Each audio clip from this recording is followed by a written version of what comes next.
women, by and large, are significantly inferior to men at firefighting. Wah! I see muddy. I know this is pretty radical thing to say, but I'm going to say it anyway. Fembots can essentially kiss my ass. If you don't like it, Tumblr is that way.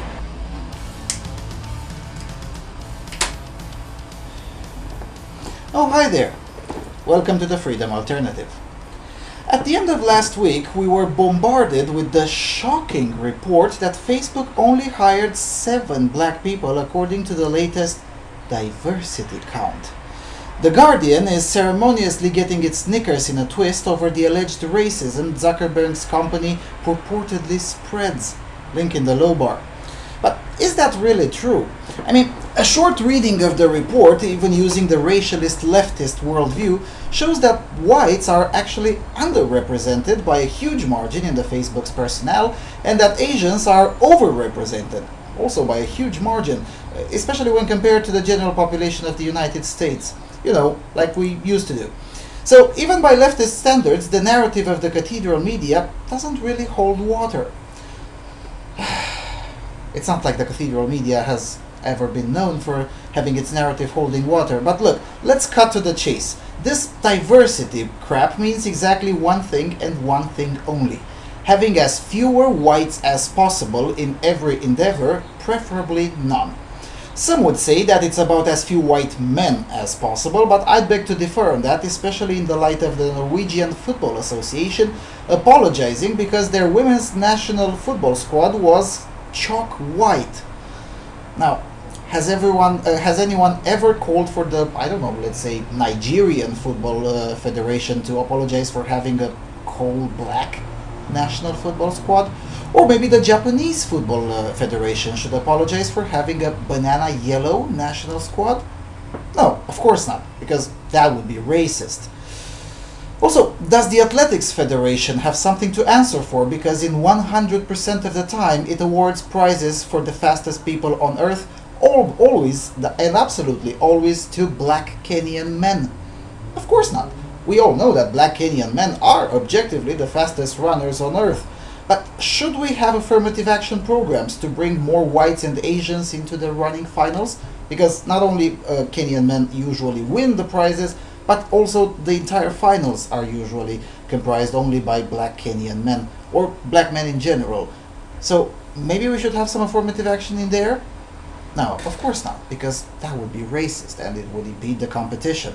But somehow this rationale doesn't seem to apply to corporations or any other private venue except for sports. Is only the sports the only place in the world where we're still allowed to have a fair competition? Because whether you like it or not, the same rationale applies to companies. For instance, look, this is the board of directors of Huawei. Notice that they're all Asian, and not just all Asian, but all of them are Han Chinese, which is the majority ethnic group in China. Is anyone concerned over Huawei's diversity count? Of course not. And the same case can be made for Samsung, Mitsubishi, Hitachi, and any other global giant founded outside this politically correct bubble that we in Europe and North America seems to be living in. This nonsensical belief that every single avenue must reflect the demographics of the community in which it's taking place has the potential to ruin the economy, especially if left unfettered, and especially if given the force of the state behind it, which sadly is starting to happen. Because look, we don't need to worry about Facebook's diversity problem. What we do need to worry, however, is about the race hustlers' totalitarian ideology problem. Because yes, we do have an ideology problem, and by we, I mean all of us, because here in Europe, anti-white affirmative action is the law in countless state and private institutions. And it's only getting bigger because none of us is willing to stand up for, I don't know, some sound principles like, why don't you just mind your own business? The word diversity has become now a progressive word, and like any other progressive word, including the word progressive, it has come to mean exactly the opposite of what it says.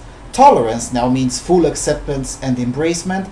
Intolerance means refusing to be someone else's slave, but only as long as you're white, because, you know, a Syrian-owned business can refuse you for any reason, and that's diversity. Isn't progress wonderful?